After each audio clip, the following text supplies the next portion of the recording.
देशधारी वाञ्छाकल्पतरुभ्यश्च कृपासिन्धुभ्यैव च पतितानां पावनेभ्यो वैष्णवेभ्यो नमो नमः। जय श्री कृष्ण चैतन्य प्रभु नित्यानंद श्री अद्वैत गदाधर श्रीवासादि गौर भक्तवृंद। हरे कृष्णा कृष्णा कृष्णा हरे हरे, हरे राम राम राम हरे हरे। हरे कृष्णा हरे गोविंद कांड।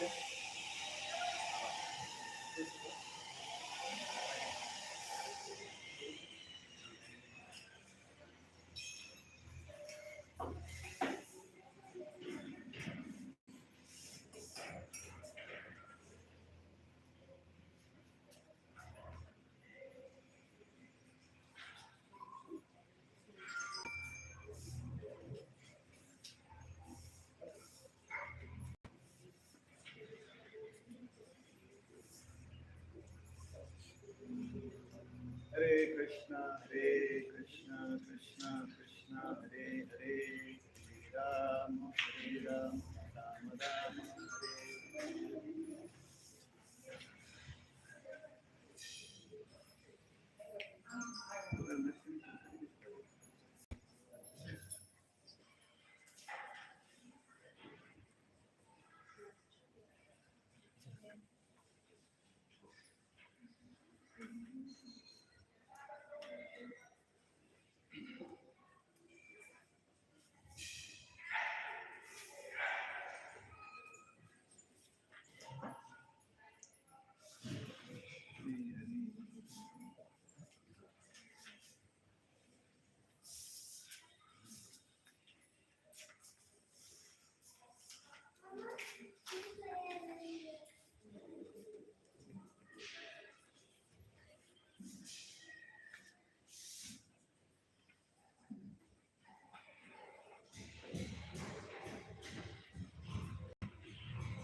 हरे कृष्णा कृष्णा कृष्णा हरे हरे, हरे राम राम राम हरे हरे।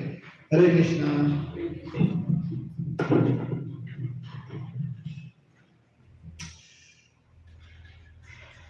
सब कोई तैयार है? किस लिए तैयार है? क्या तैयारी है? कथा सुनने की तैयारी है? चलिए, अच्छी बात है। आकाशवाणी क्यों हो रही है? तो आज हम हमारे साप्ताहिक जो रविवार सत्संग कार्यक्रम है मंदिर परिसर में, उसमें आए हैं और यहाँ पर हम हरि कथा श्रवण करेंगे। उससे हम कुछ सीखेंगे ताकि आने वाले दिनों में जो हमने सीखा है उससे हमारा जीवन जो है और सुखमय और मंगलमय हो जाए, है ना? ठीक है ना? ठीक है, चलिए। आप लोग कुछ बोलते हैं ही नहीं। हाँ, दो चार हमारे पुराने जो भक्त हैं वही बोलते हैं। सब सुन रहे हैं ठीक से? हाँ, ठीक। तो भगवान श्री कृष्ण के एक अवतार हुए जो ज्ञान देने के उद्देश्य से अवतरित हुए। अन्य भी उनके कार्य पुराणों में दिए गए हैं, लेकिन श्रीमद् भागवतम में यह जो अवतार है इसका उद्देश्य स्पष्ट है कि ये ज्ञान प्रदान करने के लिए प्रकट हुए। और उन्होंने ज्ञान ब्रह्मा जी के जो चार पुत्र हैं, सनत, सनातन, सनातन और सनत कुमार, इन चारों को ज्ञान प्रदान किया। अभी चार भाई जो हैं बड़े विशेष, हमेशा साथ रहते हैं।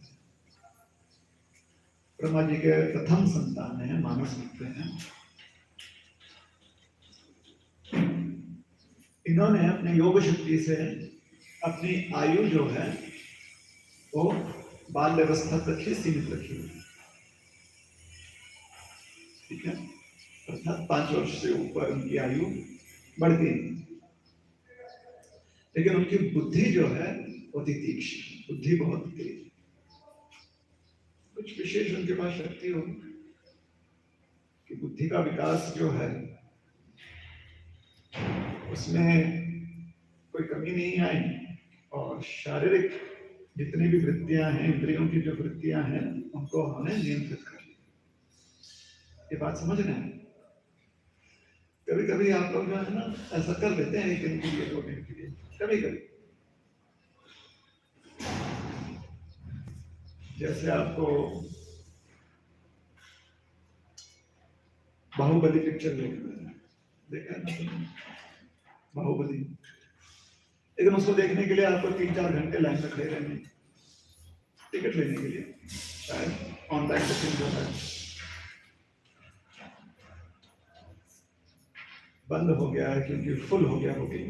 तो टिकट लेने के लिए या कुछ करने के लिए लाइन में खड़े हुए 5-6 घंटा आप खड़े हो जाते हो, 3-4 घंटे आप खड़े हो जाते हो। आजकल अगर ऐसा होता है, हमें नहीं पता, खाली उदाहरण दे।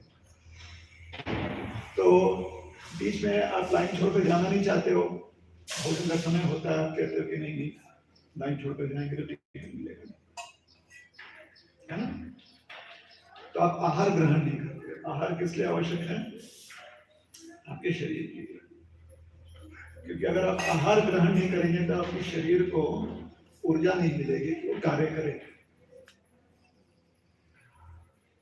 वैसे शरीर में कुछ स्टोर हाउस होता है, कुछ शरीर अपने पास रखे रहता है कि आपातकालीन स्थिति में ये व्यक्ति अगर थोड़ा पागल हो जाए और हमें कुछ ना दे तो शरीर कुछ समय तक अपना गुजारा कर सकता है, शरीर के पास उतनी क्षमता होती है। लेकिन आपने किन्हीं कारणों की वजह से एक समय का भोजन ग्रहण नहीं किया, उसकी वजह से शरीर को जो उसे ऊर्जा ने उसे जो पौष्टिकता प्राप्त होनी थी वो मिली, पौष्टिक आहार नहीं मिला उसे शरीर। तो एक प्रकार से थोड़े समय तक शरीर का क्रिया जो है आपने स्थगित कर दिया, थोड़े समय तक। कैसे? कि शरीर के पास जो उसके स्टोर में बचा हुआ जो भी पौष्टिक उसकी कोश है, पौष्टिक कोश, उसमें से शरीर ने अपने आप को क्रियाशील रखने के लिए, मतलब एक्टिव रखने के लिए प्रयास किया। शरीर आपने स्थगित कर, या सोचिए आपको परीक्षा देनी है, परीक्षा के पहले आपको टेंशन आता है, इसलिए आप ना तो खाते हो ना पानी पीते हो, तो वहां पर भी आपने क्रिया रोक। क्यों क्रिया रोकी? क्योंकि आपकी बुद्धि आपको समझाती है कि इस समय कोई और कार्य जो है वो अधिक आवश्यक।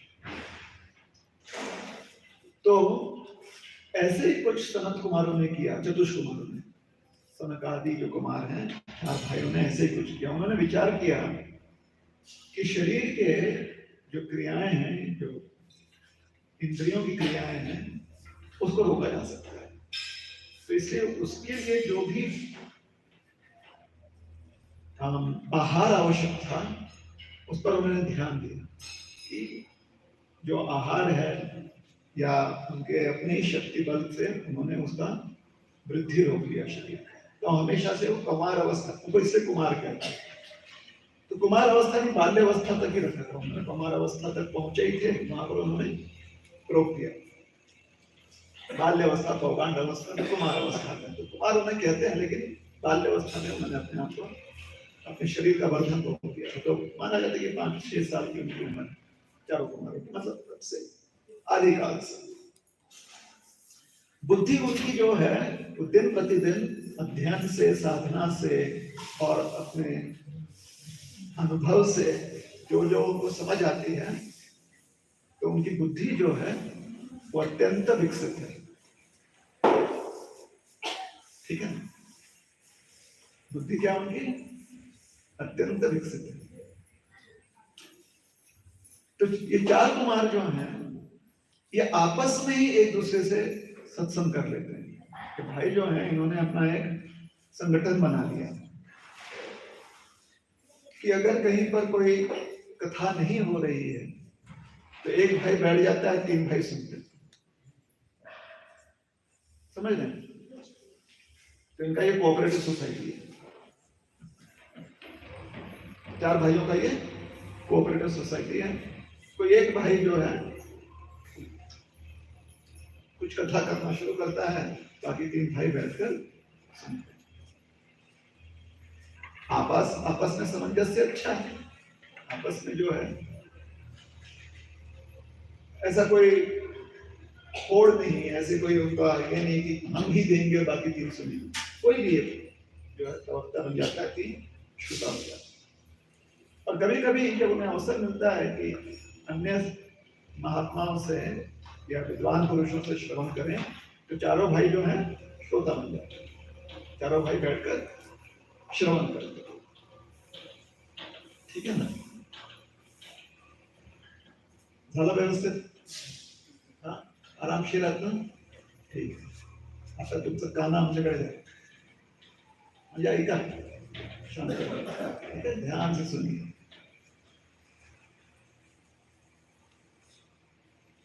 तो एक समय ऐसे ही आया कि भगवान ने अवतार लिया है हंस के रूप में। हंस जानते हैं? सुना है, देखा नहीं है? हंस बघितलं काय? कुठं बघितलं? नाही बघितलं. कुठे बघितलं तुम्ही हंस? हाँ, वो हंस नहीं,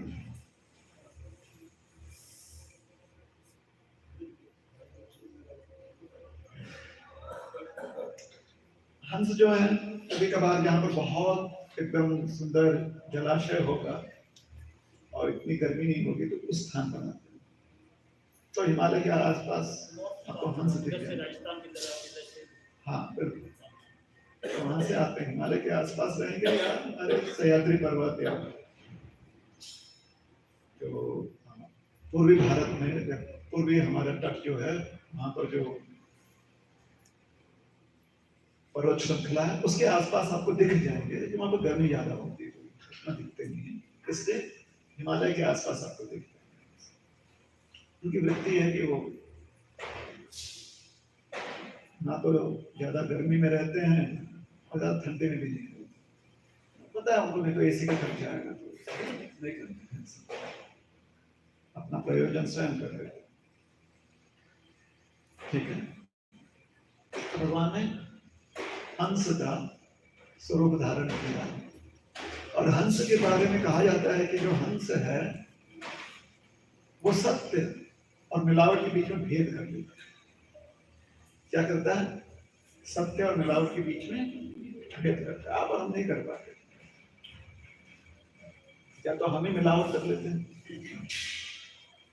या दूसरा जो मिलावट कर रहा है वो हमारे समझ में नहीं आता। क्यों? क्योंकि हमारी वृत्ति हंस की तरह नहीं हो सकती। सत्य बड़ा सरल होता है, लेकिन जब सत्य से थोड़ा भटक जाते हैं तो फिर बहुत सारे समस्याएं उत्पन्न होती हैं, चुनौतियां उत्पन्न होती हैं। सत्य अक्सर बड़ा सरल होता है। जैसे आपको पता है कि शरीर में आपको कुछ तत्वों की आवश्यकता पड़ती है, जिसको लोग कह देते हैं विटामिन डी। उसके लिए आपको बाहर थोड़ा सा धूप में बैठना आवश्यक है। वो भी पौष के महीने में अगर ठीक से बैठ जाएंगे तो वर्ष भर का काम हो जाता है, मतलब जनवरी फरवरी तो हो जाता है। ये जो हमारे भारत वर्ष है उसमें। लेकिन लोगों की समस्या ये नहीं, धूप में जाते हैं तो जलन होता है, धूप में जाते हैं तो फिर सूख जाते हैं, धूप में काले पड़ जाते हैं, ये सारी समस्या है। सत्य क्या है कि आपके शरीर को उसकी जरूरत है। सत्य बहुत सरल बात है, इसके लिए कोई ज्यादा परिश्रम नहीं करना है। आपने जाकर धूप में थोड़ा सा बैठना है, खेलना है, जो भी। लेकिन उसको कॉम्प्लिकेट करना है, उसको थोड़ा सा चुनौती बनाना हमें बहुत अच्छे से आता है ना। तो ये छोटी छोटी बातें हैं, ऐसे सत्य बहुत दिखाई पड़ती है। लेकिन हंस वृत्ति नहीं, तो हंस से ज्यादा उसके जीवन में कोई कॉम्प्लिकेशन नहीं है। वो ज्यादा विचार नहीं करता कि हमें कहाँ रहना है, किस कचरे के ढेर से हमको क्या लेना है, किस खेत में हमको जाके क्या लेना है। माना जाता है कि मोती ग्रहण करता है। मोती मतलब ऐसा कोई मोती, मतलब समुद्र वाला मोती नहीं, कुछ ओस से मोतियां बनती है। ओस होता है ना, ओस, उससे मोती बनती है। इसलिए जब व्यक्ति थोड़ा सा ओस दर्शन कम करने लगता है, क्या करने लगता है? ओस दर्शन कम, मतलब सवेरे प्रातः काल में जाकर जो ओस होता है उसको देखता नहीं है, किसी कारण से नहीं देख पाता है, तो धीरे धीरे उसके आंखों में क्या हो जाता है? मोतियाबिंद, मोतियाबिंद कहते हैं। और जो ओस दर्शन ज्यादा करता है तो उससे जो किरणें निकलती हैं वो आपके नेत्रों को थोड़ा स्वस्थ रखती है। ऐसी मान्यता है, पुराने लोगों की मान्यता है, जो हमारी प्रथा है उसको समझने का प्रयास, ऐसी मान्यता है। इसलिए लोग क्या कहते हैं कि सुबह सुबह जो है नंगे पांव चलना चाहिए। कहाँ पर? खेत में जाकर, यहाँ पर घास है थोड़ा सा, क्योंकि ओस भी मिलता है और आपका एक्यूप्रेशर भी हो जाता है। लॉन में जाएंगे तो खाली ओस मिलेगा, एक्यूप्रेशर नहीं। खेत में जाएंगे तो होता है। शायद इसीलिए पूर्व काल में लोग खेत में जाते थे सुबह सुबह प्रातः काल, सब कुछ काम हो जाता था। ठीक है, आज यहाँ जरूरी नहीं है, क्योंकि वृत्तियां, लोगों का जो विचार है ना, विचार करने की पद्धति बहुत मलिन हो गई। तो मोतियाबिंद, मोती, तो ये हंस जो है ना, ये जो वैसा ओस होता है, इसलिए वो उन स्थान पर होता है जहां पर ओस में बहुत रस होता है, तो उन चीजों को ग्रहण करता है, ऐसे मान्यता है। आज साइंस कुछ और कहेगा कि वो कुछ वहां के जो भी उसका आहार है ना, मिनरल से वो ग्रहण करता है, मिट्टी का जो भी बना हो वो ग्रहण करता है, छोटे छोटे कंकड़ होते हैं। साइंस हमारी प्रथा ऐसे क्यों कहती है, उसको समझाने का प्रयास और उसको समझने का प्रयास है। तो हंस क्या करता है? वो सत्य और मिलावट का भेद जानता है। इसलिए अगर दूध में मिलावट हो तो दूध में से जो भी मिलावट है उसको निकालकर बाहर थूक देता है, और जो शुद्ध दूध के जितने भी तत्व हैं उसी को ग्रहण करता है। इसका दूध की तरह ही बिल्कुल दिखता है, ऐसे ही करेंगे। इसके पीछे कोई भी वैज्ञानिक प्रमाण नहीं है, उसका रंग इसीलिए श्वेत है, ऐसा वैज्ञानिक। लेकिन इस प्रकार से मान्यता है कि वो दूध है। थोड़ा सा इसको बोलोगे, थोड़ा सा रुक जाएगा। कथा जब तक चल रहा है, हमेशा ध्यान रहना चाहिए, कथा जब तक चल रहा है ना तो रोक देना चाहिए कि भाई इतना शोरगुल ना करें।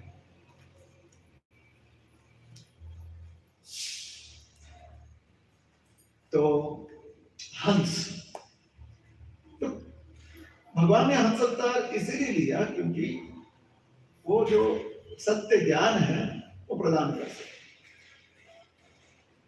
तो जब उन्होंने ज्ञान प्रदान किया चतुष कुमारों को, तो उनके उपदेशक हो गए। तो ये उपदेशन को, ये उपदेश कर। तो इस प्रकार से चतुष्कुमार जो है उन्होंने ज्ञान प्राप्त किया हंस अवतार से, और आगे अपना एक पाठशाला उन्होंने शुरू कर दी, एक परंपरा उन्होंने शुरू कर दी जिसको कुमार संप्रदाय कहते हैं। तो ये कुमार संप्रदाय की परंपरा है कि साक्षात भगवान से चतुष्कुमारों ने ज्ञान अर्जन किया, और फिर आगे उन्होंने अपने शिष्य को, और जो भी उनकी शिष्य परंपरा है उसमें वो ज्ञान आगे बढ़ा। तो वहीं से कुछ उपदेश जो है, जो हंस अवतार में चतुष्कुमारों को दिया था, यह जो कुछ उपदेश है वह व्यासदेव जी ने श्रीमद् भागवत के 11वें स्कंध में दिया। कहाँ दिया है? हमने कहा हाँ, श्रीमद् भागवतम के, श्रीमद् भागवत महापुराण भी कहते हैं उसको। तो भागवत महापुराण के 11वें स्कंद में ऐसे कुछ उपदेश जो हैं उन्होंने प्रदान किए हैं। किसने प्रदान किए हैं? व्यासदेव। तो एक उपदेश जो है, जो हमारे लिए आज के दिन, जो शायद हमारे लिए एक सीख रूप में ग्रहण कर लें, उस पर ध्यान। अहंकार कृतम बद्धम आत्मनोरथ पर्ययम् विद्वान निर्विद्य संसार चिंताम तूर्य स्थित त्यजेत। तूर्य स्थिति की बात की जा रही है। व्यक्ति के अलग अलग चेतना के उसकी स्थितियां होती हैं।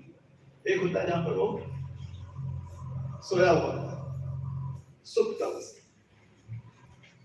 एक होता है जहां पर वो जगा हुआ है, जागृत अवस्था।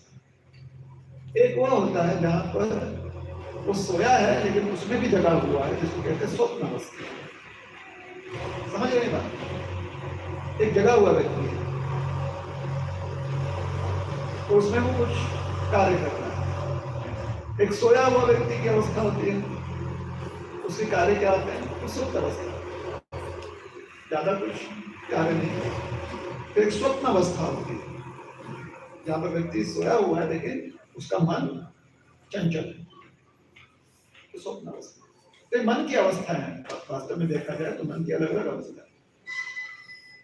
और चौथी अवस्था है जिसको कहते हैं तुरीय अवस्था। क्या कहते हैं? तुरीय। कैसे याद रहेगा आपको? तुरी भाई से तुरी, तुरदान, तुरी, तुरीय अवस्था क्या है? तुरीय अवस्था। तुरीय अवस्था का तुर दाल और तुरी से कोई संबंध नहीं है, लेकिन आपको याद रखने के लिए बस तुरीय अवस्था है ना। तो हम ठीक से ऐसे ऐसे ही सिखाते हैं बच्चों को। तो तुरीय अवस्था हो गई, चौथी अवस्था। इसमें होता क्या है? व्यक्ति का शरीर जगा हुआ है लेकिन कोई कार्य नहीं कर रहा। तो जागृत अवस्था में शरीर है, शरीर सुप्त अवस्था में नहीं है, व्यक्ति स्वप्न भी नहीं देख रहा है, इसलिए मन भी चंचल नहीं है।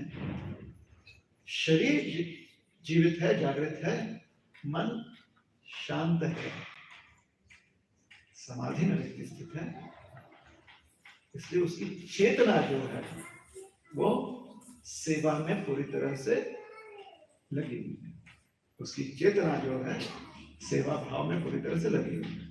तो चेतना अत्यंत क्रियाशील है, जहां पर शरीर सोया नहीं है लेकिन क्रियाहीन हो गया। क्रियाहीन का मतलब समझ रहे हैं? क्रियाहीन का मतलब ये नहीं कि वो कुछ करता नहीं। क्रियाहीन का मतलब है कि भूख, प्यास, ईर्ष्या, इस सब के लिए शरीर शिथिल, शांत हो गया। इन सब का भूख प्यास से परे हो गया शरीर, तुरीय अवस्था। मन विचलित नहीं है, स्वप्न नहीं देख रहा है। मतलब जो शरीर से नहीं करता व्यक्ति वो स्वप्न में देखता है ना।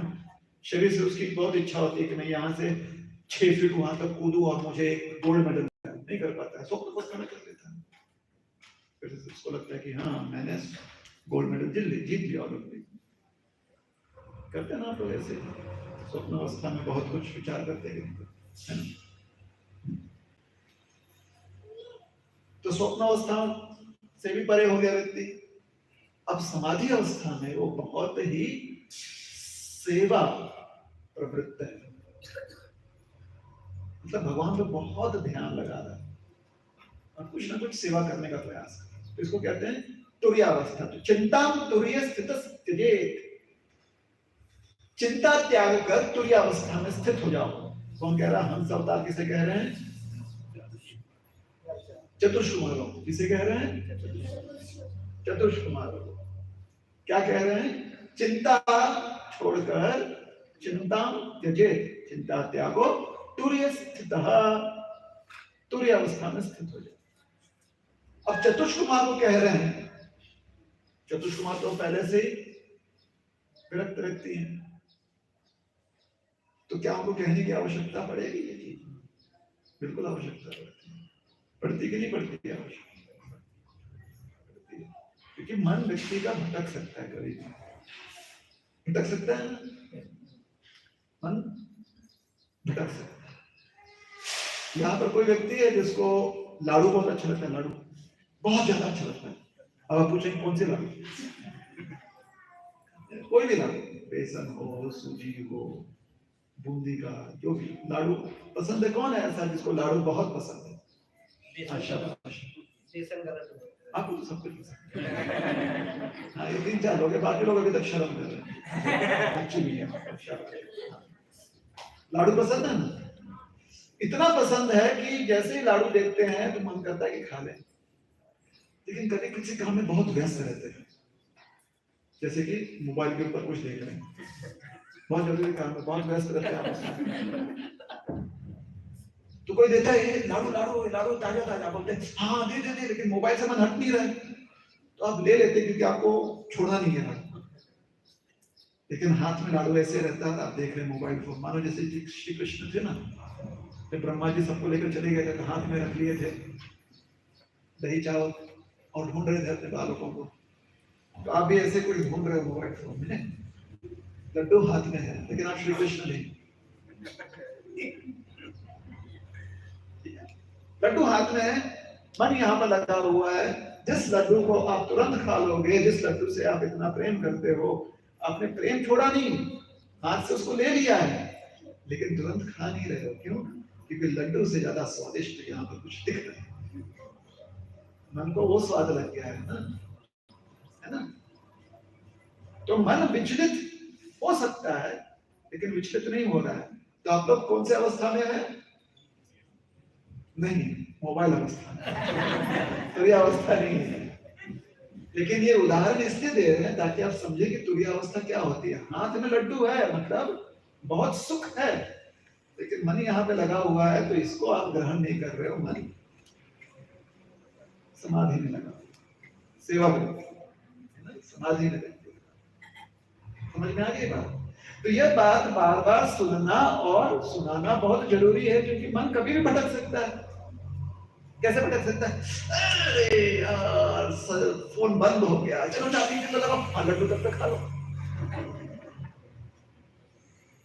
हो जाता है ना। यहाँ पर किसी पे भरोसा नहीं किया जा सकता, भरोसा किया जा सकता, किसी पे भरोसा नहीं किया जा सकता। मोबाइल पर भी भरोसा नहीं किया जा सकता, कब बैटरी जो है धोखा दे दे, नहीं भरोसा कर सकते। खुद पे भी भरोसा नहीं कर सकते, लेकिन लोगों को बोलते हैं कि हाँ हम आएंगे, और अरे भूल गया। क्यों? मोबाइल में लगा हुआ है, इसलिए हम अपने आप पे भी भरोसा नहीं रख सकते। तो नहीं रख सकते भरोसा किसी पर भी, तो इसलिए मन कभी भी विचलित हो सकता है। इसलिए सुनना और सुनाना, उपदेश सुनना और उपदेश सुनाना, ये बहुत आवश्यक है। चाहे आप कितने ही प्रगत व्यक्ति हो या कितने ही दुर्गत व्यक्ति। प्रगत दुर्गत समझते हैं? प्रगत दुर्गत समझते कि नहीं? हाँ बेटा, समझ में आ रहा? प्रगत दुर्गत, कितने ही आप एडवांस्ड हो या कितना ही आप फेलियर हो, अभी समझ में आ रहा? तो एडवांस मतलब प्रगत, और फेलियर मतलब दुर्गत। सबके लिए आवश्यक है सत उपदेश सुनना और सुनाना। तो हम सब ने क्या कहा, अहंकार कृतम बंधम आत्मनो अर्थ विपर्ययम्। आत्मना आपके लिए जो अर्थ है, जो लाभ है, जिसको जो आपके लिए लाभदायी है, जो आपके लिए बेनिफिशियल है, जो आपको सुख समृद्धि दे सकता है, आपको मन शांति दे सकता है, ऐसा जो अर्थ है, इसके विपरीत अवस्था निर्माण आप खुद कर लेते हो जब अहंकार से बंध जाते हो। क्या करते हो, आपके लिए जो लाभदायी है, जो आपके लिए फायदेमंद है, आप अपने आप को ही नुकसान पहुंचाते हो जब आप अहंकार से, अहंकार मतलब मिथ्या अहंकार, अनावश्यक अहंकार, अहंकार से बंध जाते हो। अहंकार कृतम बंधम, और जब अहंकार से आप इस प्रकार से बंध जाते हो तो क्या होता है, भव बंधन में आप फंस जाते हो,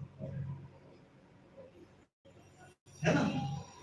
अभी देखिए यहाँ पर इतना पानी है, पानी है, उधर इस प्रवेश द्वार से, द्वार तो है नहीं, प्रवेश हो सकता है, लेकिन यहां से जब आप प्रवेश करने का प्रयास करते हो तो कुछ लोगों ने क्या लगा दिया, वहां पर बीट, ईंट डाला हुआ है, तिथे विठल वाइज नहीं आता है ना, अंदर आने के लिए रखा हुआ है ताकि उसके ऊपर पैर रखकर आप अंदर आए। पैर गिला नहीं होना चाहिए, ठीक है ना। लेकिन आप हो क्या, आपको लगता है कि आप हो बाहुबली, आप हो शमशेरा, है ना, या आपको लगता है कि आप हो ब्रह्मास्त्र, या आप हो वानरास्त्र, या आपको लगता है, तो आप क्या कहते हो, लोग जब जा रहे हैं ऊपर से, आपको रुकना पड़ रहा है, नहीं ऐसे पानी में से निकल जाएंगे, तो अपने पंजों पर खड़े होकर, नीचे चप्पल है लेकिन पंजों पर खड़े होकर आप प्रयास करते हो आगे आने का। अभी कोई ज्यादा मुश्किल काम नहीं है, लेकिन पंजों पर चलना आपको आता नहीं ना। वो डार्विन एक हुए थे, वो कहते थे कि आपके पूर्वज चलते थे ऐसे पंजों पर, वो उनका कथन है, हम तो ऐसे मानते कि उनके पूर्वज चलते होंगे, हमारे पूर्वज तो दो पैर पर ही चलते थे अच्छे से, है ना। ये हमारी मान्यता है। किसी दिन डार्विन जी से भेंट करेंगे तो उनसे पूछेंगे, भाई आपके पूर्वज ठीक ठाक है कि, हमारे पूर्वज तो एकदम मस्त है, हमारे पूर्वज। पंजों पर आप चलने का प्रयास करते हो, आदत है नहीं, किसी ने पीछे से बुला लिया, ये पिंकी, या पिंटिया, ओ क्या पानी ध्यान भटका, दुर्घटना, ध्यान हटी, दुर्घटना वहां पर घट गई, कशाला ओरडलास, क्यों, तेरी वजह से देख नहीं आ रही ना, उसकी वजह से नहीं, आपके लिए सारा सहूलत करके रखा था, इतना ही कहा था कि थोड़ा सा रुक जाइए, लाइन में चलिए, लेकिन आप क्या है, हाँ वो सारी चीजें आप बनना चाहते हो, तो पैर आपके गीले हो जाते हैं, थोड़ा सा पैर जो है क्या हो जाता है, मलिन हो जाता है, ठीक है। ये क्यों हुआ, अहंकार, अहंकार क्या है, आप लोगों को बीट की आवश्यकता नहीं है, मेरे पंजे काफी हैं, वो काफी पड़ जाते हैं अगर आपने प्रशिक्षण लिया होगा पंजों पर चलने का, ताकि आपके पंजे जो है मजबूत हो जाएं, इसके लिए आपने प्रैक्टिस किया होता तो बिल्कुल बात सही है, लेकिन आपने किया नहीं, जो आपने किया नहीं और उस चीज का प्रदर्शन करना चाहते हो, यही तो भ्रम है, यही तो अहंकार है, जो आपका नहीं है लेकिन आपको लगता है कि आपका ही होना चाहिए, यही तो अहंकार है ना। तो अहंकार कृतम बंधम आत्मनो अर्थ विपर्ययम्, अब आपके लिए आपने ही नुकसानदायी एक परिस्थिति निर्माण कर दी है। विद्वान निवृत्त संसार चिंता, संसार चिंता जो है, जो विद्वान होता है, विद्वान है कि नहीं, आप विद्वान है, विद्वान है ना कि बुद्धू है, विद्वान है ना, विद्वत्ता इतनी नहीं हो, लेकिन है ना विद्वान, भी और विकास होना है विद्वत्ता में, आपके बुद्धि क्षमता में और विकास होना है, लेकिन हो ना विद्वान, तभी तो आप ज्ञान लेने आए हो। बात सही है कि बुद्धू है नहीं करेगा ना ऐसे, तो विद्वान हो। तो यहाँ पर आप लोगों के लिए और चतुष कुमार के लिए हंस अवतार कहते हैं विद्वान निर्विद्य संसार। निर्विद्य विद्वान ने क्या करना चाहिए, उसने भव बंधन से, इस बंधन को जो उसने तैयार किया हुआ है उस बंधन से मुक्त हो जाना चाहिए। विद्वान क्या करना चाहिए, विद्वान ने बंधन से मुक्त हो जाना चाहिए। कैसे, संसार चिंताम त्यजेत। संसार की चिंता छोड़ दिया। संसार की चिंता मतलब ये नहीं है कि बरोबर है आता काहीच होत नाही आमच्या आयुष्यात चला सोडून द्या, ये संसार चिंता त्यागने की बात नहीं की जा रही है। संसार चिंताम त्यजेत की जो बात की जा रही है वो है कि आप जो अनावश्यक भावनाओं को रखे रहते हो अपने मन में उसको छोड़ो, क्योंकि उसमें बहुत चिंता होती है। कौन सी भावना है, यहाँ पर प्रसाद मिल रहा है, खिचड़ी है तो कोई समस्या नहीं, लेकिन खिचड़ी के साथ लाडू है तो सबको एक ही मिलेगा। आप 2 लेने का प्रयास करोगे, 4 लेने का प्रयास करोगे, आप तो उतना प्रयास करोगे, फिर आपके भाई बहनों के लिए भी लेने का प्रयास करोगे, है ना। अगर भाई के साथ आपके घर में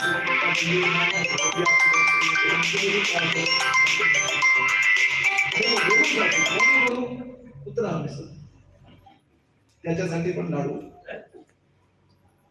तो इस प्रकार से ये संसार, ये प्रपंच जो है हमारा बढ़ा हुआ है, तो इसकी जो चिंता है इसमें व्यक्ति बंध जाता है, तो इसको त्याग देना चाहिए।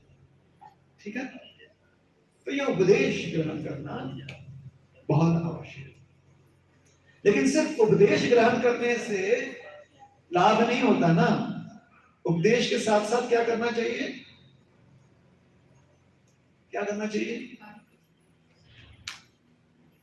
सही बोला, किसने बोला, क्या करना चाहिए,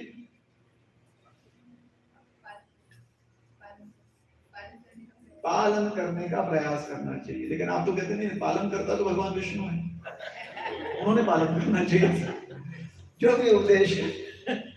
हम थोड़ी पालन करता है, हम तो शुद्र जीव है, छोटे से कैसे हो? जो करता है सब वही करता है। पालन करता, हे पालन करता, है ना, ऐसे गलती मत कीजिए। पालन हमने करना है, क्यों? क्योंकि उससे हमें लाभ मिलेगा। भगवान विष्णु पालन करेंगे तो उन्हें लाभ मिलेगा। भगवान विष्णु अगर उपदेश का पालन करेंगे तो उन्हें लाभ मिलेगा, हम पालन करेंगे तो हमें लाभ मिलेगा। इसलिए पालन करना हमारे लिए आवश्यक है।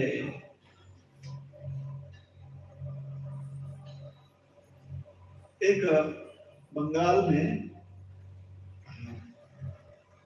कुछ 1-2 शताब्दी पूर्व एक महात्मा हुए थे। उन महात्मा ने बहुत सारे सुंदर उपदेश बंगाली भजन के माध्यम से दिया। हम लोग जो है गौड़िया वैष्णव है, हम लोग के पास इन भजनों का एक्सेस है, क्योंकि गौड़िया वैष्णव तो है तो मराठी, तो यहाँ के भी हमारे पास संस्कृति है, और बंगाल से जुड़े हुए हैं क्योंकि गौड़िया वैष्णव है, तो वहाँ के भी भजन उपदेश जो है हमारे पास है। सोने पे सुहागा हो गया, 1 से खुला 2 ऐसे हो गया हमारे पास। तो अपने भजन में वो क्या गाते हैं वो सुनते हैं। कबे आमी छाड़ीबो हे विषयाभिमान, कबे विष्णु जाने आमी होरिबो सम्मान। कहते हैं कबे आमी, कब हम छाड़ीबो छोड़ देंगे, ये विषयाभिमान, ये मेरा है, ये मेरा है, ये मैंने किया, इतना मैंने उसको बनाया, क्या हमारे बाप दादाओं ने ये सब इकट्ठा किया, क्या हमारा बेटा ऐसा कर रहा है, हमारी बेटी ऐसी कर रही है, ये जो विषयाभिमान है कब छूटे? ऐसा नहीं कि हमें चर्चा नहीं करनी चाहिए, हाँ भाई पूर्वजों ने किया है वो उनका पुण्य है, ऐसे चर्चा कर सकते, उनका पुण्य आत्मा है, हम वंशज इसलिए हम पुण्य आत्मा बन जाएंगे जरूरी नहीं, ठीक है ना। धरोहर पुण्याई धरोहर के रूप में नहीं मिलती, संस्कार धरोहर के रूप में, पुण्याई धरोहर के रूप में, धरोहर समझते हैं, धरोहर वारसा पुण्याई जो है नहीं मिलती, वैसे संस्कृति मिलती है ना। तो हमारे पूर्वजों ने किया वो उनकी पुण्याई है, इसलिए उसका हमें विषयाभिमान नहीं करना चाहिए। कभी कहीं पर बताना तो सत्य बात बता सकते, उससे ज्यादा नहीं। क्यों? खाली उनका व्याख्यान करेंगे तो हम अपना कर्म कब करेंगे?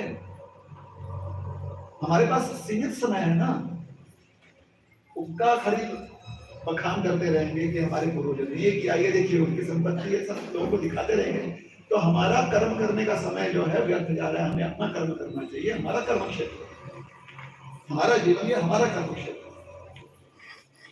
ठीक है। तो उनकी पुण्याई को हम मानते हैं, हमारे वंशजों ने, हमारे पुत्र पुत्रियों ने, योगी संतानों ने जो भी किया है उनकी पुण्याई है, उनके कर्म फल है, उसका लाभ उन्हें लेने दीजिए। तो जो हमारे पूर्वज हैं उनकी पुण्याई उनके पास, जो हमारे वंशज हैं उनकी पुण्याई उनके पास, हमारे पास क्या बचा? हमारी पुण्य, हमारे पास क्या बचा? हमारा पुण्य। तो अपने पुण्य पर अर्थात अपने कर्मों पर ध्यान रखना बहुत आवश्यक है और अपने कर्मों को करना बहुत आवश्यक। तो कबे छाड़ी वो आमी, ये विषयाभिमान छूटता नहीं ना, ये विषयाभिमान छूटता है क्या? नहीं छूट रहा है। कब छूटेगा? विचार कर रहे हैं। क्यों? क्योंकि जब ये विषयाभिमान जाएगा तो विष्णु जने हमें करे वो सम्मान, जो भगवान के भक्त हैं, यहाँ पर सम्मान मतलब सिर्फ आदर नहीं है। आप जब किसी का सम्मान करते हो तो आप करते क्या हो? आप उनके निकट रहना चाहते हो तो कर्म करते हो। किसी का सम्मान करते हो, अबे आप कहेंगे हाँ हम माता पिता का भी सम्मान करते हैं, इसलिए सुबह सुबह जो है उनको नमस्कार करते हैं, ये अलग प्रकार के सम्मान। यहाँ पर जो सम्मान की बात की है, मान्यता किसी को देना, सत्य मान्यता या सम्यक रूप देना, बहुत विशेष मान्यता उन्हें देना, क्योंकि आप उन्हें बहुत महत्वपूर्ण मानते हो अपने जीवन में। तो जिस चीज को आप महत्वपूर्ण मानोगे उसके लिए आप कष्ट करोगे, उसके लिए आप कर्म करोगे। कबे विष्णु जने कोई वो सम्मान, जब तक विषयाभिमान नहीं जाएगा और विषयाभिमान से मुक्त हो जाएंगे, उसके बाद अगर विष्णु जन अभिमान का सम्मान में नहीं लगेंगे। विष्णु जन का मतलब क्या होता है? विष्णु जन का अर्थ क्या होता है?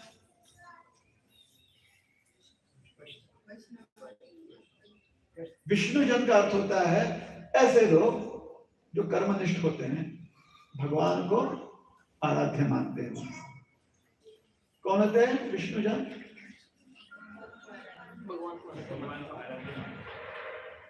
कर्मनिष्ठ होते हैं, भगवान को आराध्य मानते हुए। समझ में आ गई बात? मानने वाले भगवान को तो बहुत है, लेकिन क्या कर्मनिष्ठ हैं? हाँ भगवान को मानते हैं, क्या करेंगे? नहीं मानते, बस करना कुछ भी नहीं। मन की बात है, मन से मानते हैं, लेकिन मन की बात मानते हैं, कर्म नहीं करना चाहते। लाडू जो है बहुत पसंद है, मन की बात है, और खाना नहीं है क्या? खाना है ना, लड्डू खाना है कि नहीं खाना? नहीं खाली मानिए उसको, लड्डू बहुत अच्छा है, आपको बहुत पसंद है, बस मान्यता रखिए। तो विष्णु जन कौन है? कर्मनिष्ठ है, भगवान को अपना आराध्य मानते हुए। कौन है विष्णु जन? हाँ, ये बात ध्यान में रखिएगा। कर्मनिष्ठ, अपना कर्तव्य पालन करते हैं, भगवान को आराध्य मानते हैं, समझ लो। तो पहले ये बात समझ में आती थी, पहले जो है ना लोगों के पास ज्यादा सुविधा नहीं होती थी, तो कोई आ जाते थे ना संत महात्मा, तो तुरंत पहचान जाती थी ये संत महात्मा है। उनको इंस्टाग्राम पर देखने की आवश्यकता नहीं पड़ती। कैसे? उनके व्यवहार दिखते थे ना। क्या दिखते थे? उनके व्यवहार दिखते थे, उनका आचरण दिखता था। क्या कर रहे हैं वो भाई, दिन भर तो कर्मनिष्ठ लोग जो भी करते हैं, अपना सेवा करते हैं, भजन करते हैं, कर्मनिष्ठ होते हैं, समझ आ जाते हैं। तो इसलिए संत महात्माओं की वैसे जो है आदर सम्मान किया जाता था। आज कोई इस बात में ध्यान, किस लोगों के पास समय ही नहीं है। जैसे तुरंत जो है ना क्या हो, गूगल पे पर पे तुरंत हाँ स्कैन करो, खत्म हो गया। पहले व्यवहार होता था ना कि नहीं एक रूम चाहिए एक रात के लिए, कम ज्यादा हो सकता है। अब गूगल पे पर व्यवहार कौन करता है? हाँ, आप ही बोल देते हैं जाइए जाइए देखिए हमारा यहाँ पर, वहां पर आप स्कैन कर लीजिएगा, पेमेंट कर दीजिए। तो व्यवहार की बात नहीं, समय नहीं है ना लोगों के पास। लोग फटाफट सब कुछ जो है ऐप के माध्यम से करना चाहते हैं फटाफट। इसलिए आज के समय में सम्मान विष्णु को देना है, ये ऐप के माध्यम से ही लोग समझने का प्रयास करते हैं। ऐप पर कौन सबसे ज्यादा सम्मान्य दिख रहा है, किसको सबसे ज्यादा लाइक्स मिल रहे हैं, बराबर है? सही है कि नहीं? आप भी तो उन्हीं लोगों को फॉलो करते हो सबसे ज्यादा आप बोलते भी अच्छे। पहले लोग कैसे फॉलो करते थे? वो जाते थे 4 किलोमीटर 10 किलोमीटर, एक गांव 2 गांव छोड़कर, कुटे तक भेटा लो, महाराज ने भेटा लो सब। आज भेड़ इतने सुंदर थे, लेकिन बोलणार कसं त्या महाराजांशी? इतक्या लाईक झाले की बोलने के लिए टाइम किधर है?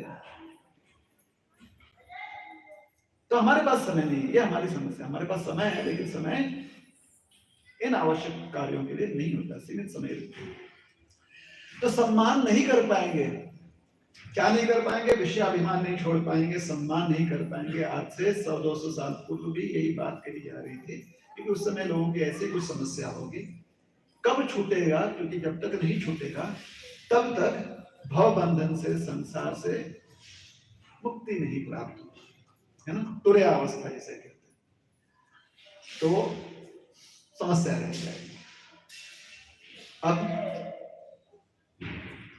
क्या किया जाए? करना क्या है? ज्यादा कुछ नहीं है। करना क्या है? क्या करना बताइए? ज्यादा कुछ नहीं करना है, थोड़ा सा 1-2 झपकी ले लेना है, अभी थोड़ा सा इधर उधर मन को भटकने देना है, क्योंकि 10 मिनट के बाद प्रवक्ता खुद देखेगा कि भाई ये श्रोतागण हाथ से जा रहे हैं, समझा प्रवक्ता, है ना? तो चलो प्रसाद, है कि नहीं? तो सब लोग बड़े चला चला चला, और माऊली उठा, चला प्रसाद घेऊया, है ना? करना कुछ नहीं, बस इतना ही है, थोड़ा सा संकेत दे देना प्रवक्ता को, या तो सामूहिक रूप में दे दीजिए या वैयक्तिक रूप में दे दीजिए। आजकल प्रवक्ता भी जो है सोशल मीडिया पर रहते हैं, उनको भी पता है संकेत क्या होता है, कैसे संकेत होते हैं। तो करना कुछ नहीं है। क्या करना है? हमें विषयाभिमान जो है उसको त्यागने का प्रयास करना है, और जो सत्यजन सम्मान है उस सम्मान करने का प्रयास करना। ठीक है, आसान चीज है, लेकिन क्या होता है, काय मंडळी कुठून येत आहे? सोसायटीतून आले कृष्ण प्रभूजी. हरे कृष्णा. शाबाश. झालं काय वेळ?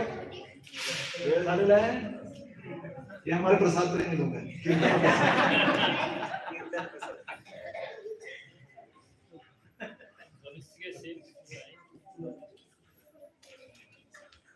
हाँ, इन्हें नहीं पता है कि ये हमारी योजना है.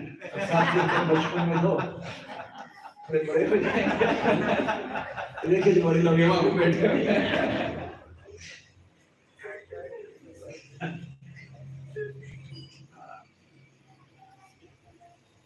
कितने अधिकार के साथ देखिए आकर बैठे. इनका ही है ये मंदिर. क्या कॉन्फिडेंस है देखिए. इसको बोलते कॉन्फिडेंस बिल्डिंग. शाबाश. तो करना क्या है? विषयाभिमान त्यागना है और सत्य जनों का सम्मान ये अपनाना है ना. लेकिन ये थोड़ी हमें याद रहेगा. गोपाल पंचकुल वाले आज जो सीखा है कल को याद रहेगा क्या? नहीं. क्यों याद रखेंगे? तो घर वाले भेज देते हैं यहाँ पर, इससे आना पड़ता है कि नहीं? घर वालों की भी अलग दुविधा है. आम्हाला नाही भेटलं, मुलांना तरी भेटलं पाहिजे. आमचं काहीच नाही झालं, कमीत कमी त्यांचं व्हायला पाहिजे. अजीब दुविधा. जैसे कि किसी ने रोका हुआ है कि अभी आपको अब आप बदल नहीं सकते.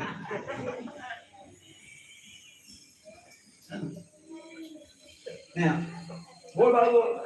बहुत लोग होते हैं ना, बच्चे बोलते हैं हाँ कि काय शिकवलं ते सांग सांग सांग. बच्चा बोल देता है. कुछ लोग होते हैं जिन्हें आता है, कुछ लोग हैं हमारा ये बनता रहता है. सीखते रहिए. सीखने की कोई उम्र पाबंदी नहीं होती, वह पाबंदी नहीं है सीखने की. हर कोई सीखना चाहिए. ठीक है. तो भूल जाते हैं ना. आज जो सिखाया भूल जाते हैं. तो आज हमने ज्यादा कुछ सीखा नहीं, ज्यादा तो हम टाइम पास ही करें प्रवचन में. लेकिन जो विषय था वो था तुर्यावस्था, विषय था संसार बंधन, विषयाभिमान और विष्णुजन सम्मान. 4 विषय थे. कुछ चीजें जो है हमें छोड़ने का प्रयास करना है और कुछ चीजों को अपनाने का प्रयास करना है. बात समझ में आ रही? प्रसाद खाने के बाद ये सारी बात जो है डिलीट हो जाने वाली है. एक ऑटो डिलीट फंक्शन है हमारे कि मेमोरी भर जाता है ना ज्यादा, स्टोरेज स्पेस, तो अपने आप खाली कर देना है. कैपेसिटी कहाँ है भाई? ज्यादा से ज्यादा आपके हार्ड ड्राइव पर कितना कैपेसिटी? 2 MB 4 MB, उससे ज्यादा है ना. तो डिलीट हो जाएगा. लेकिन हमें प्रयास ये करना है कि इन चीजों को हम फेवरेट्स वाले लिस्ट में डालें. हाँ देखो आज समजते का फेवरेट लिस्ट नातो ना विचार ते सांगते नातो आहेत ना. फेवरेट वाले लिस्ट में मतलब अजी को क्या बताना है, उनका फेवरेट लिस्ट पहले से ही तैयार है. बिना पुराने लोग हैं ना, उसके पास वो संस्कार है ना. अब आजी से पूछो शमशेर आजीवन कौन?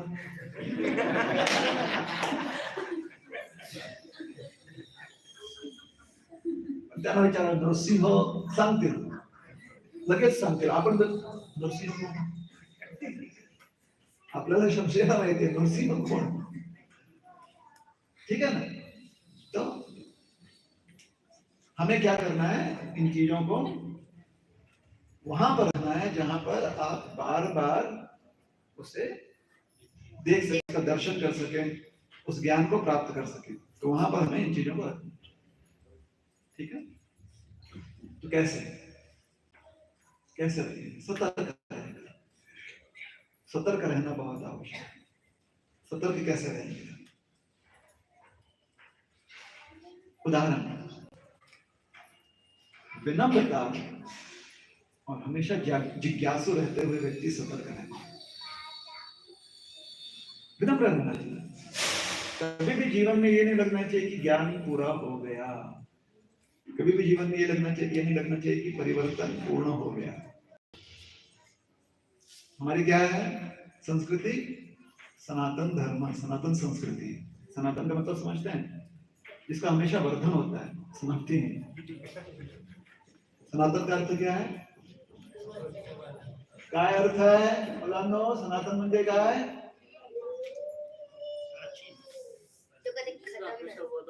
शाबाश, सही बोला इस बालक ने। जो कभी खत्म नहीं होता है उसका वर्धन हमेशा होता है। क्या होता है? वर्धन होता है। इसका मतलब क्या है कि प्राचीन में तो रहेगा ही, जो कभी समाप्त नहीं है तो पहले तो था ही, तो बोलने की आवश्यकता नहीं कि पहले से है।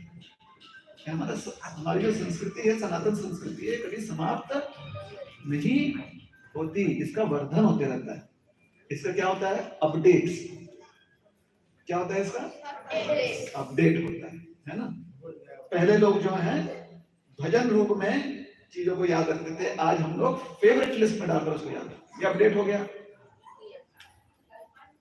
बराबर है ना। पहले भजन रूप में क्यों याद रखते थे? क्योंकि उनके पास किताब पढ़ने का या किताब होते नहीं, मन में जो पढ़ लिया, मन में जो लिख लिया वही याद रहेगा। अब आप लोग को जरूरत नहीं करने का। वो जब भी मन करता है भजन, मोबाइल चालू, मोबाइल जो आपके लिए भजन गाता है। बरोबर है कि नहीं? कि बड़ा है कि नहीं मला माहित नहीं, ऐसा होता है ना? ऐसा होता है कि नहीं होता है? होता है। तो आज जो है हमने अपने आप को ऐसे अपडेट कर लिए, है ना। ये वर्धन हुआ हमारी संस्कृति, कभी नष्ट नहीं होता है, वर्धन होता रहता है। ठीक है। तो इसलिए सनातन संस्कृति में कभी भी ज्ञानवर्धन समाप्त नहीं होता। आपके शिक्षण अवस्था या आपके विद्यार्थी होने की अवस्था कभी समाप्त नहीं होती, विद्यालय कभी समाप्त नहीं होता सनातन संस्कृति में। ये बात समझ में आ गई? और ये तभी हो सकता है अगर आपने विनम्रता है। जिस दिन आपको लगा कि नहीं, यहाँ पर जितने लोग हैं उनसे ज्यादा बुद्धिमान है, खत्म, वहां पर आप सनातनीय नहीं है, वहां पर आपने अपनी संस्कृति को रोक दिया। क्या किया? रोक दिया। अब लोगों को लगता है कि हमारी संस्कृति क्योंकि हमेशा जो है ना शिक्षण ग्रहण करते रहती है हमेशा, तो कहीं से भी ग्रहण करेगी, इसलिए ते पण बरोबर आहे, हे पण बरोबर, सगळं काय करेगी चांगलं घेतलं पाहिजे। नहीं, ये भी हमारी सनातन संस्कृति नहीं। हम ऐसे किसी चीज को कि ये भी ठीक है नहीं स्वीकारते जब तक कि वो प्रमाणित ना हो। क्या हो? प्रमाणित ना हो। आज भी भारत में अगर हम ब्रांडेड दुकान में भी जाएंगे तो 4 लोगों को पूछ के जाएंगे क्या बरोबर है, पूछ कर जाएंगे। वहां पर भी उनसे पूछेंगे, उसके ऊपर लिखा हुआ है ब्रांड, ओरिजिनल है ना, क्योंकि वो हमारी संस्कृति है। जब तक प्रमाणित कोई वस्तु ना मिले, प्रमाणित का मतलब क्या है कि लोगों ने थप्पा लगा दिया उसको हम प्रमाण नहीं मानते। प्रमाणित मतलब हमारे जैसे और लोग जो हैं जिज्ञासु हैं, उनकी अनुभूति है कि नहीं है। इसलिए किसी भी चीज को हम नहीं मानते, इसलिए किसी भी पत्थर को हम नहीं पूजते। जो प्रमाणित है, जहां पर पूजने से लोगों को कोई अनुभूति प्राप्त हुई, वहां पर साक्षात ईश्वर का जो विशेष स्वरूप है वो जागृत हुआ है। क्या हुआ है? वैसे तो ईश्वर का विशेष स्वरूप सब जगह है, लेकिन यहाँ पर वो जागृत हो गया। आपण म्हणतो ना जागृत काहीतरी, जागृत दैव, इथे जागृत जागृत शंकर मंदिर पण आहे।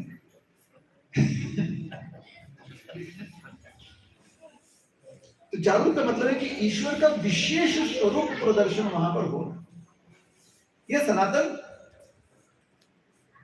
प्रवृत्ति है। सनातन धर्म के लोग जो हैं चीजों को स्वीकारते हैं, लेकिन कोई भी आकर कोई जो बोल दे तो उसको स्वीकारते हैं।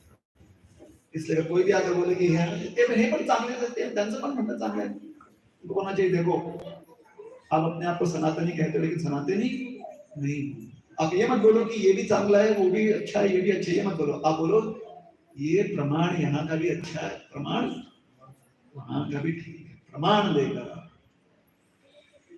समझ में आ गई बात? तो नष्ट नहीं होता। ज्ञानवर्धन हमेशा होना चाहिए।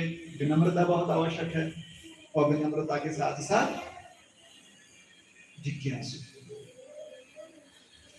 जिज्ञासु, ठीक है। अगर आपको कहीं लगता है कि कोई व्यक्ति कुछ ऐसा चरित्र प्रदर्शन कर रहा है जिससे आपको लाभ है, जिज्ञासु बनकर जाकर पूछिए कि क्या कर रहे हैं। और एक साधारण सा व्यक्ति शायद आपके जीवन में संत रूप में प्रकट हो जाए। ये क्या कर रहे हैं? भेद करना सीखिए। बहुत लोग बहुत कुछ करते हैं, सब चीज सही नहीं होता।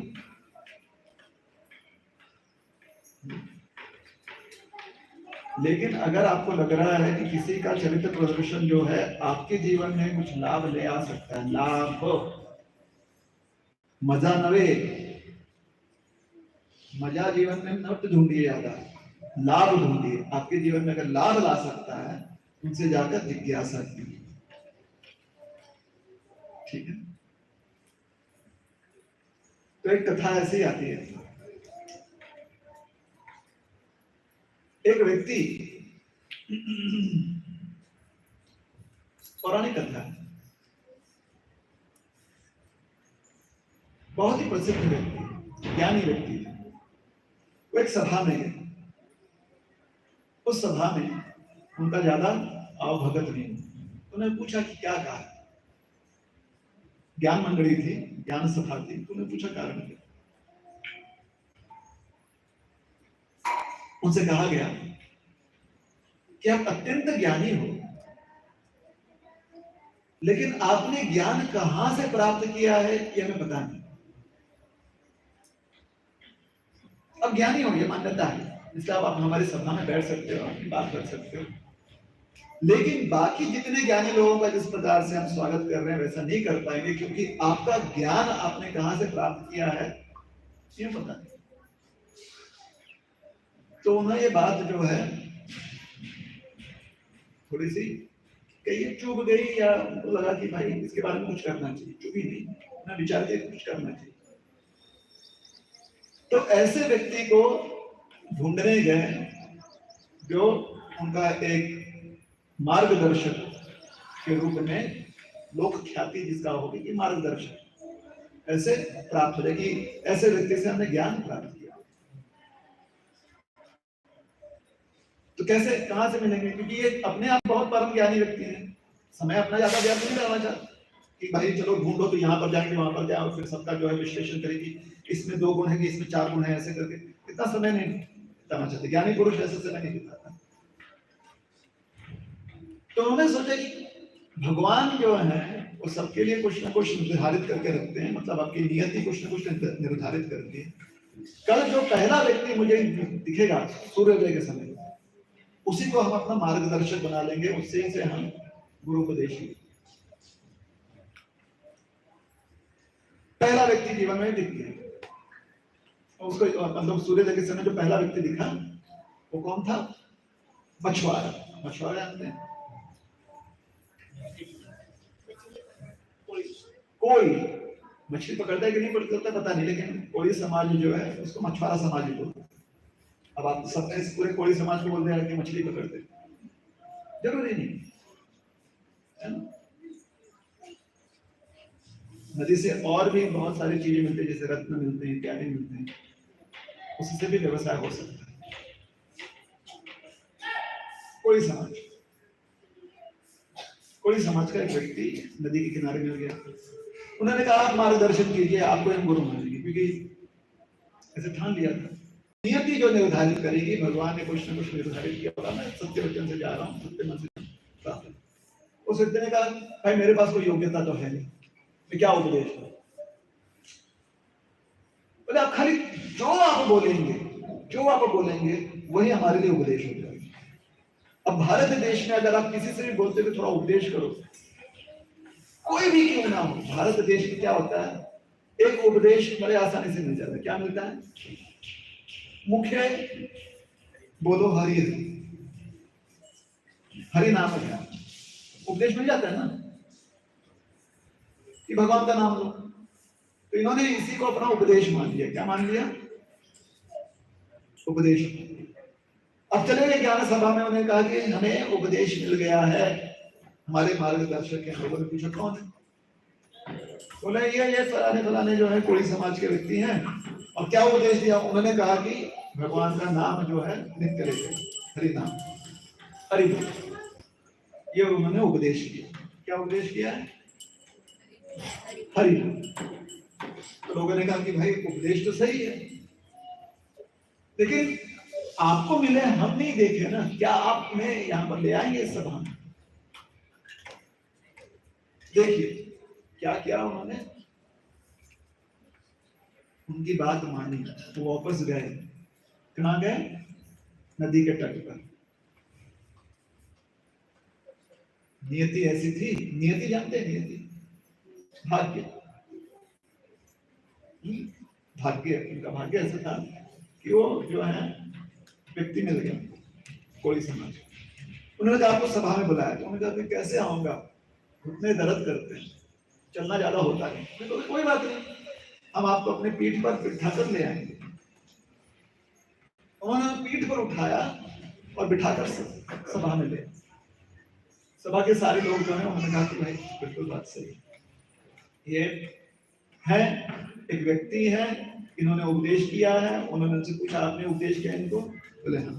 बोले अब सही है। सही ये है कि आपका कोई मार्गदर्शक है, बाकी आपका ज्ञान वो आपका परिश्रम। आप कितने ज्ञानी बनोगे ये आपका परिश्रम है। क्या है? आप कितने ज्ञानी बनोगे ये आपका परिश्रम है। लेकिन कोई तो होना चाहिए मार्गदर्शक की, ऐसा ना हो कि ज्ञान हमको अचानक ऐसे मिल गया कहीं से, हम अपने आप से ज्ञानी हो गए। तो सनातन परंपरा है कि कोई मार्गदर्शक, उनकी ये बात स्वीकारी। वहां पर उस समय साक्षात देव प्रकट हुए। कोई समाज का व्यक्ति जाना, वो देव रूप में प्रकट हुए। पौराणिक कथा है ना, तो उसमें ऐसे चीजें होते रहती है। महादेव सीरियल देख लीजिए, ऐसे प्रकट होते रहते है ना, पौराणिक कथा। तो कौन हुआ प्रकट वहां पर? उसने अपने बाल निकाले, जो भी है अपना वेश निकाला। अरे ये तो देव है, देव स्वरूप। तो ये कथा इसलिए समझाई जाती है कि उपदेशक होना हमारे जीवन में आवश्यक है। क्यों? क्योंकि हम उनसे कुछ ग्रहण करते हैं। ऐसा नहीं खाली एक ही उपदेशक से जरूर नहीं, कोई भी हो सकता है, कोई भी हो सकता है। कभी कभी अगर हम बहुत जिज्ञासु हैं, हमें जिज्ञासा पूर्ति करने के लिए भगवान अलग अलग स्वरूप में आ सकते हैं। कैसे? जैसे यहाँ पर हंस स्वरूप में भगवान है। किस स्वरूप में भगवान है? हंस स्वरूप। इसलिए हंस अवतार कहकर हमने पूछते हैं। किस स्वरूप में भगवान व्यक्त होंगे हमें पता नहीं, किंतु हमें इतना जरूर ज्ञान होना चाहिए कि हमारी जिज्ञासा पूर्ति के लिए कोई ना कोई मार्गदर्शन मिलना चाहिए। तो जिज्ञासा पूर्ति किस विषय में होना चाहिए? विषयाभिमान त्यागना और विष्णु सम्मान कैसे करना, किस विषय में जिज्ञासा होनी चाहिए और कहां पर मार्गदर्शन देना चाहिए हमें? संसार बंधन अहंकार वश उसमें नहीं फंसना और संसार चिंता त्याग दे हुए समाधि अवस्था में स्थित हो, इसके बारे में जिज्ञासा करनी चाहिए। ठीक है?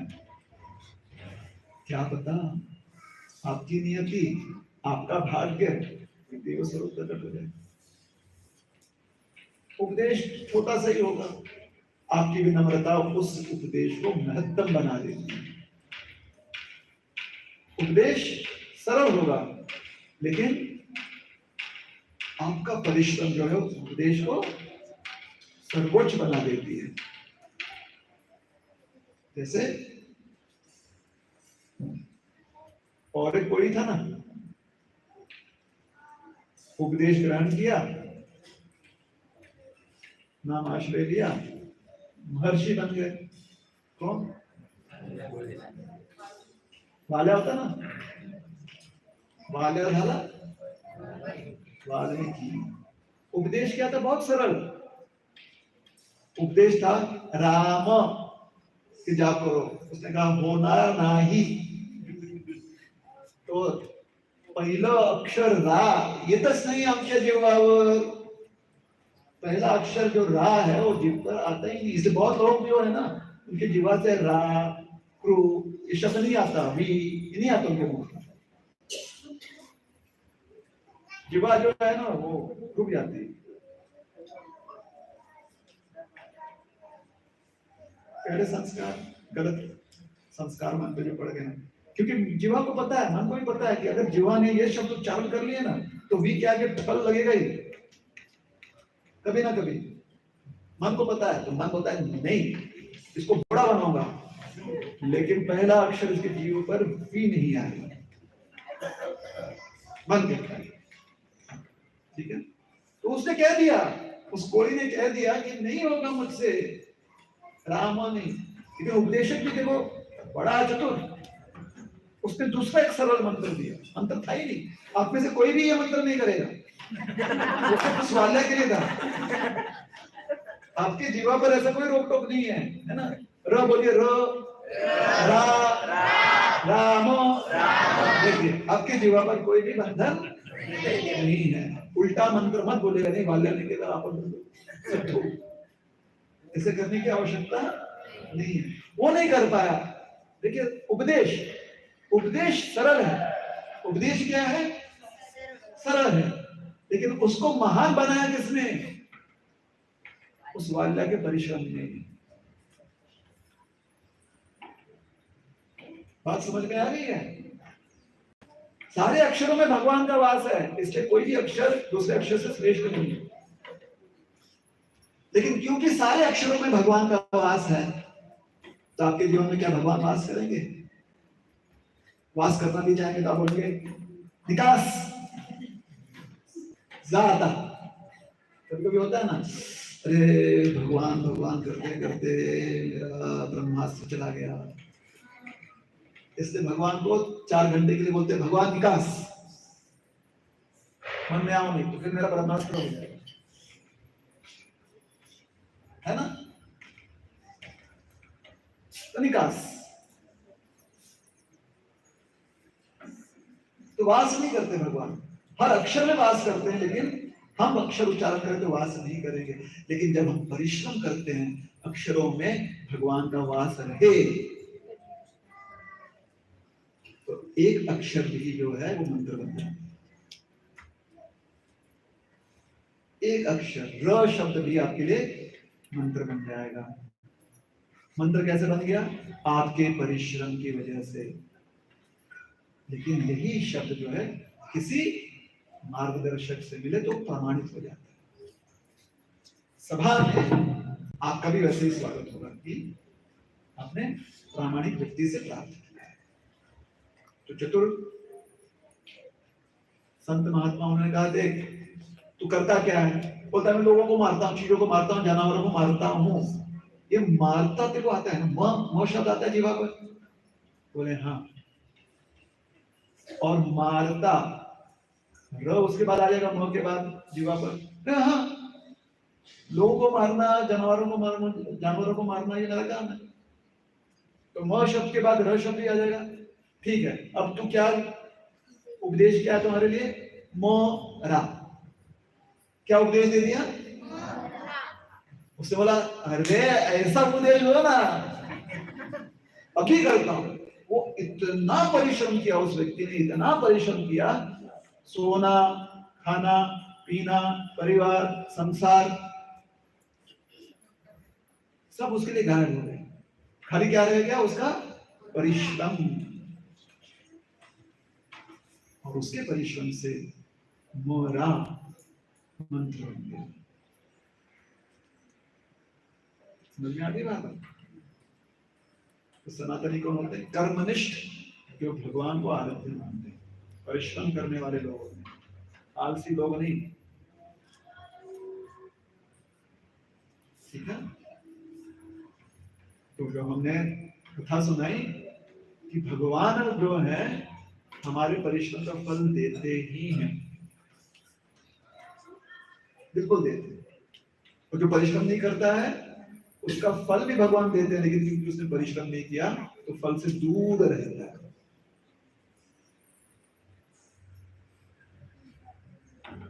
है ना?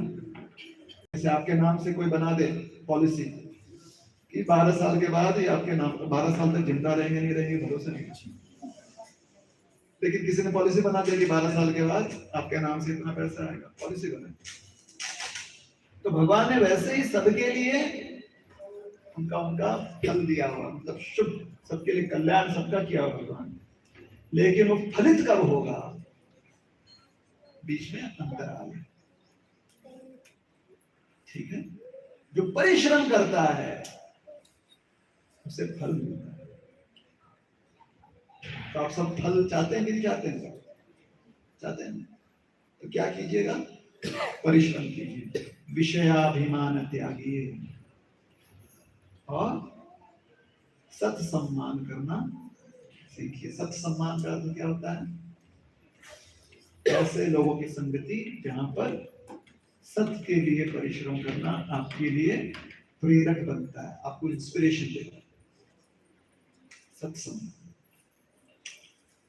हरे कृष्ण कृष्ण कृष्ण हरे हरे, हरे राम राम राम हरे हरे। हरे कृष्ण। चलिए आप कीर्तन करेंगे, उसके प्रश्न